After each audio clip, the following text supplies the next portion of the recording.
Evening, Ms. Bhavani, and thank you so much for taking the time to meet with us today. So my name is Navina, and together with my group members are Darshini, Vishalini, and Pavitra. So we are students from Management and Science University and currently pursuing our Bachelor in Human Capital Management. So we are conducting this video as part of our subject, Employee Motivation.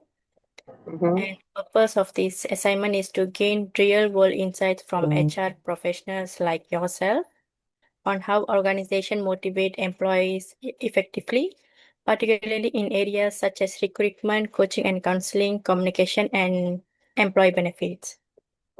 So through this interview, we hope to better understand how these practices are applied in the workplace and how they influence employee motivation and performance.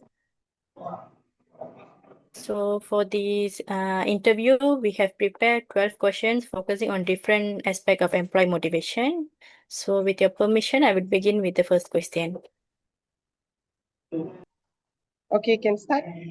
Okay, my first question is, how does your recruitment and selection process ensure that candidates with high motivation are identified and hired? Okay, when we talk about recruitment, so recruitment is not only about we are interviewing people, we ask them to come for interview, ask for their knowledge and skills, because we are in a latest era. So the main thing that we are looking for is not about how much you studied. Maybe are you a bachelor or degree holder, about your education background. Rather than that, we are morely focusing on how capable are the candidates, which means instead of reading the notes or just preparing or remembering of what are the questions that might be asked, we want the candidates to give their open feedbacks and also to be very transparent during the interview session. Okay, because nowadays candidates, they are very, when they expecting for a job, they expecting more on the salary rather than expecting for the experience and knowledge at workplace. So when it comes to recruitment and selection, so the main criteria that we will look for is the candidate's positive attitude and also how open they are during the interview, which is transparency. Okay. Okay, my second question is, how do managers balance performance feedback and emotional support to maintain employee motivation and without causing stress or burnout? With an example. Okay. So far, we as the managers, we as the leaders, handling staff or employees' emotional intelligence is something that's very crucial. Nowadays, even you just scold them even a bit, then they get very emotionally upset. So we as a managers or leaders, even the future leaders, the first criteria or quality that the managers should have is how to handle their employees emotionally, understand their situation, what they feel, and what they really want. So for me, that and also give them the right feedback. Okay, it's all about listening. So when your employees feel very demotivated or they are emotionally upset, the first thing that you should focus is not about blaming them or condemn them. We need to give a very constructive feedback. Yes. My last question is, how does the organization handle communication during time of changes or crises? And what impact does this have on employee motivation? Okay. Communication during any changes or crisis. Okay, as I told before, of course, when you recruit or select a candidate, definitely you won't know because it's just a beginning stage. So definitely you won't know whether is this candidate can adapt to changes, or are they willing to work during a crisis period in the organization or in a company. So when the situation comes, let's say for example, when we give additional task or a new task to the team members, then only we as a managers, we got to know that, oh, okay, is this person is really capable? Are they really can adapt to changes? So normally what we have to do, or what I do normally practice, we communicate in advance, which means we don't like immediately, give some new additional tasks and ask them to do. We at least, like, before you give the task, you explain them what to do, what are the SOPs, or how you have to do. We not just, throw the paper, okay, you just do it, get me done by this week or next week. So we communicate with them in advance. We as a managers, we need to sit with them, not only as a managers lah, even if you are a supervisor, if you are a team leader. So for your downliners, you need to explain them clearly. We need to educate them, we need to train them so that they don't feel panic, and they will follow the. Okay. Okay, thank you, Miss. That's all from me. I'll ask the question, Miss. Yes, Darshini. So for the first question, could you share how the onboarding experience influences a new employee's motivation during their first few months in the organization? Okay. Onboarding for new staff. Onboarding is something very important for a new joinees. Because when you are newly joining a company, of course, you don't know anything about the organization. Of course, you don't know anything about your work. What are you going to do? What it's going to be your next 30 days? How it's going to be your next 60 days? So nowadays, as I know, especially international brands or international companies, they morely focusing on onboarding plans, which means we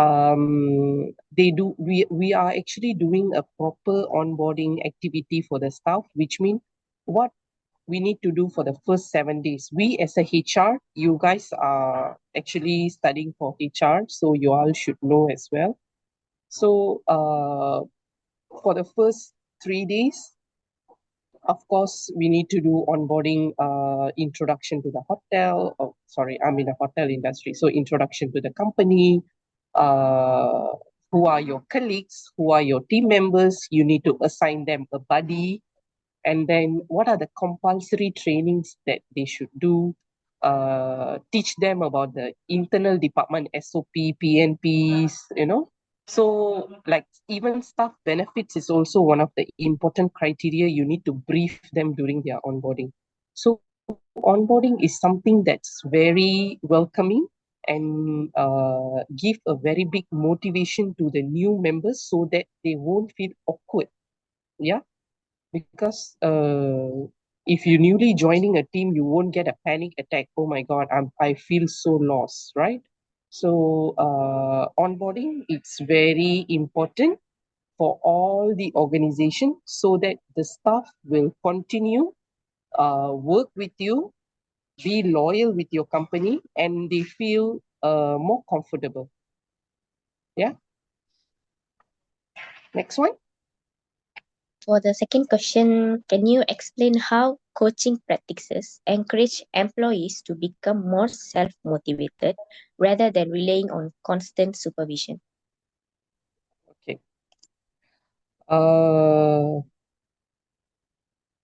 Since the staff or the employees are our team members, we as the managers, we have the responsibility to coaching and motivate the staff every day. Yeah. So even when it comes to problem handling, if your staff have any issues or something, the managers should know how to tackle the stuff, because definitely the team members, you cannot have like one or two. You will have the managers or the leaders will have a huge team. So motivating the team members, coaching the team members is very important. That's why when you look into the HR perspective, before you go for any disciplinary action towards the employees, you need to start with the coaching, mentoring, yeah, to the team, so that they know what to do at first thing first.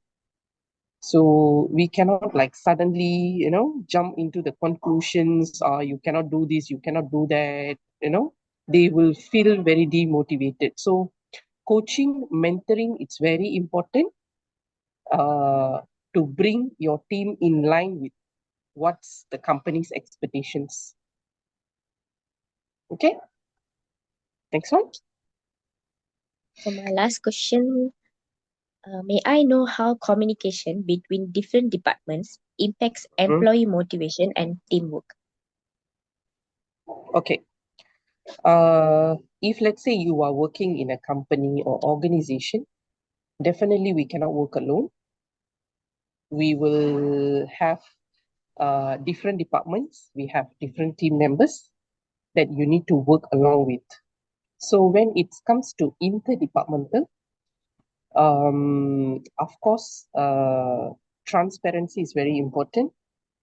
Every time a big mistake or something that need to improve by everyone is, we want to protect our own department.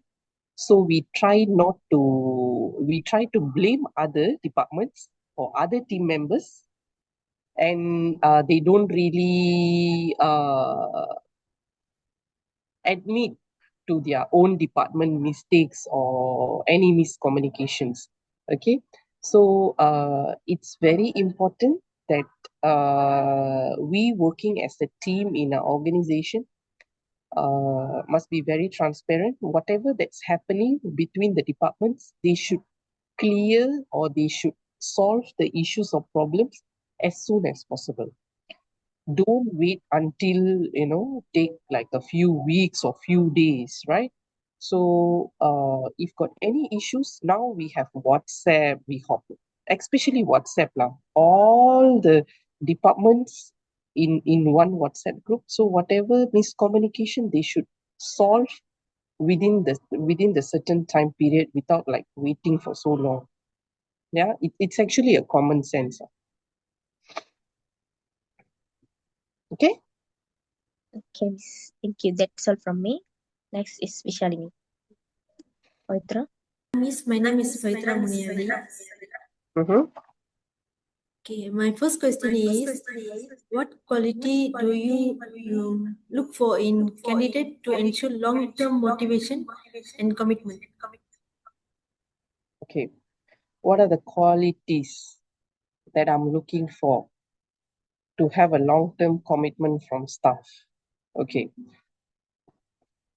Of course, first of all, the staff must have a willingness to do whatever work or task that the managers or the team leaders are giving. Because if the person don't have a heart, don't have the willingness to contribute with the team or the managers to work with, then there is no point you giving them anything to do. The outcome will be zero if, let's say, they don't have the willingness. So first of all, the team members should have the willingness to work together with any job task lah, any job task that we are giving. Okay. And then as I told before, they must adapt to changes. Nowadays, if we give something that's awkward, something that's very difficult or very challenging, the first thing first that the staff or the people say, oh, this one, I don't know how to do. I don't know how to use Excel. I don't know how to use ChatGPT.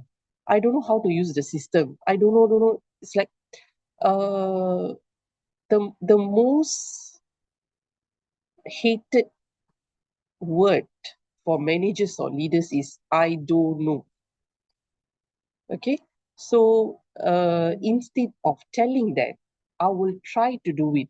I'll ask some people, ask your colleagues, ask your friends, anyone. Ask Google. Nowadays, everything is in Google.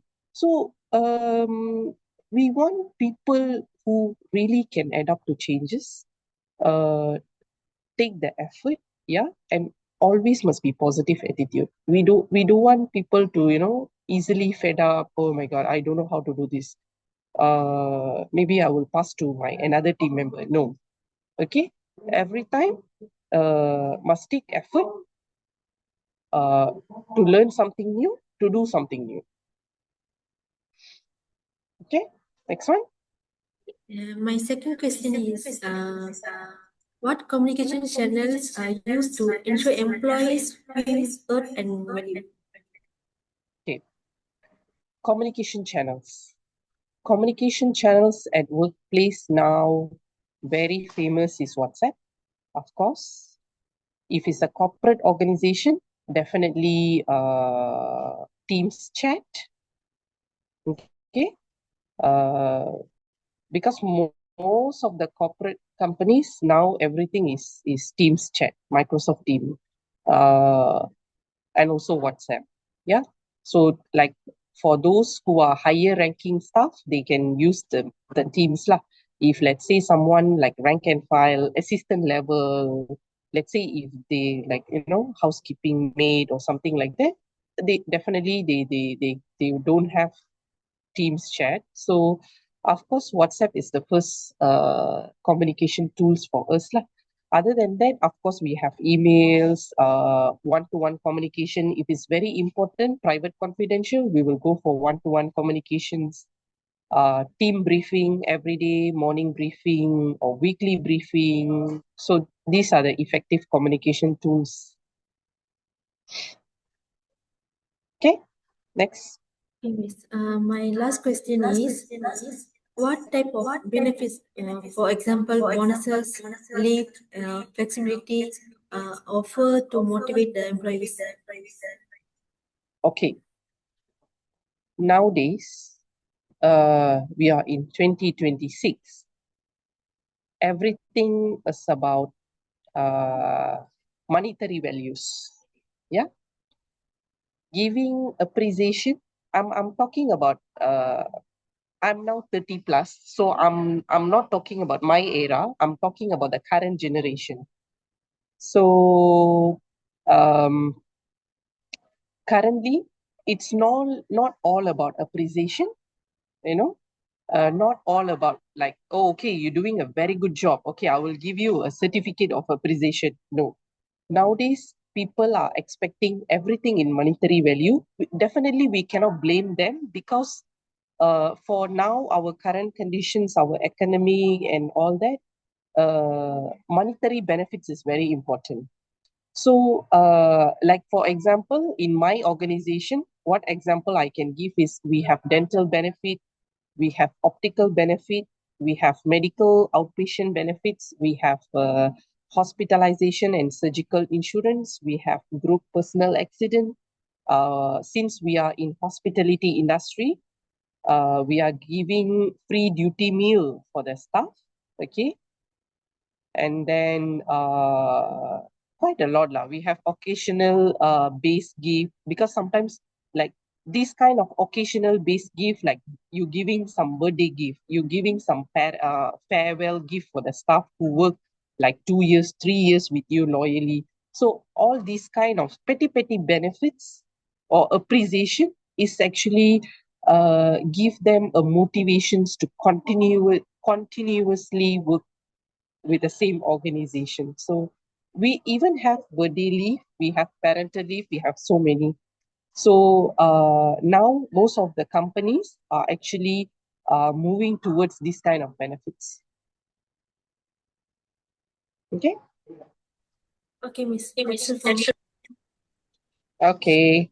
Hi, Miss. Next is my part, Vishalini. Uh-huh. This question is, could you share what steps the company takes to ensure that job expectations share during hiring match the actual work experience and how this affect employee motivation? Um, People when they newly join a company, newly join to a position, job scope is very much important. And nowadays, everyone, before they sign the employment contract, before they commit to the job, the first thing they will ask about, what is my job task? What is my job description? What am I going to do in this position? So we as a HR, especially we as a HR lah, yeah, we prepare the job description in advance before we hire the staff, so that the staff will go through all the job description and they really got to know, okay, this is my job scope, this is what I'm going to do.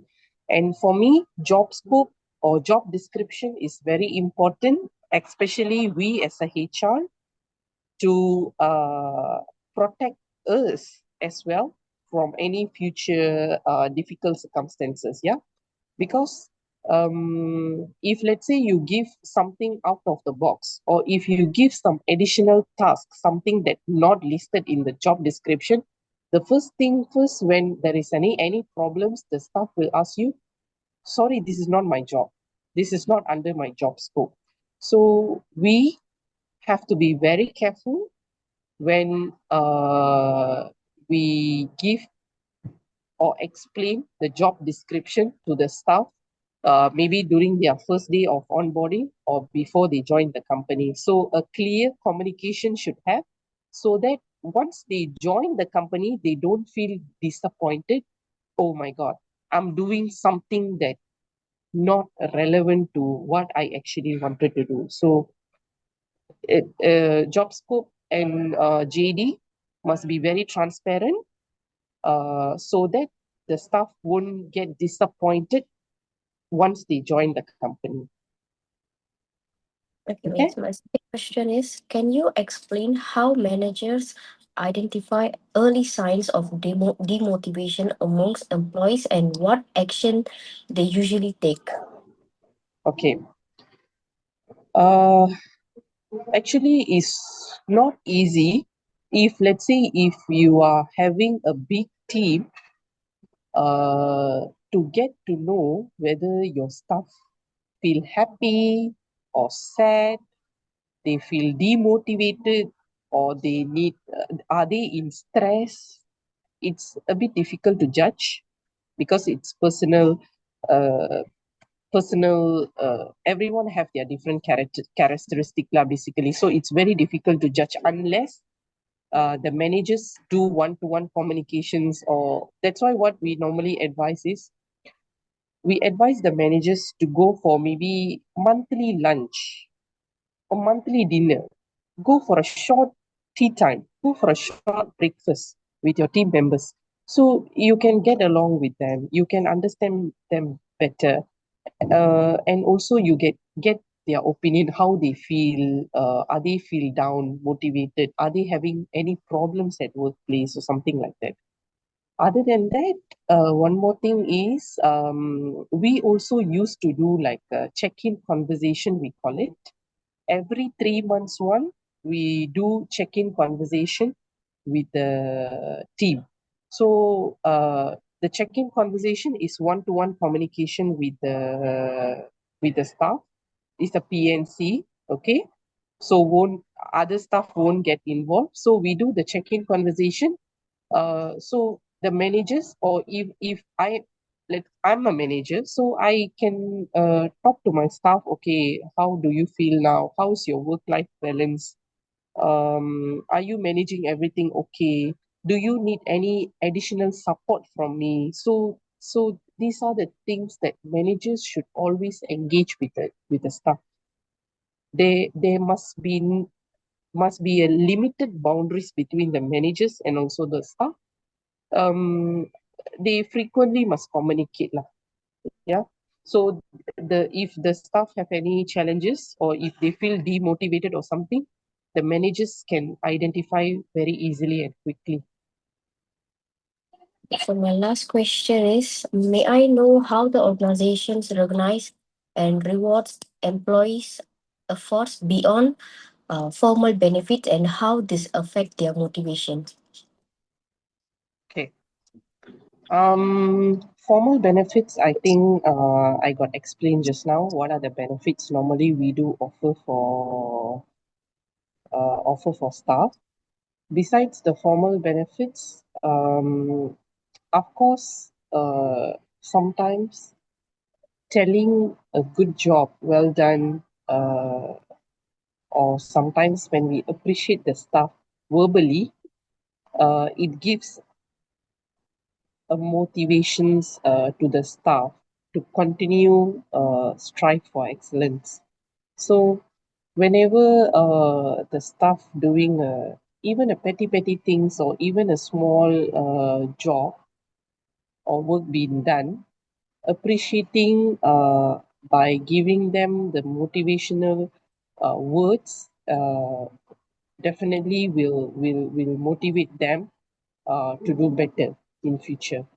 So other than that, appreciation in term of like appreciation, actually you can, if let's say you want to save costs, of course you want to you can appreciate them through your words. If let's say like in other words, maybe like during the staff annual dinner, or maybe during the town hall, or during a simple staff gatherings, you know, appreciate them in front of everyone, maybe just giving a zero cost of certificates, or maybe giving them a free food, or maybe a lunch or dinner, something like that also will feel them very appreciated, right? Rather than we don't praise them at all. Okay, so that's how we do appreciate the staff in the organization. Okay, that's all from me. Thank you so much, Miss. So that's all for today. Yeah. Anything to clarify? No? No. Okay. Thank you so That's much for all. joining us, Miss. Thank you. Best wishes. Thank you, Miss. Bye-bye.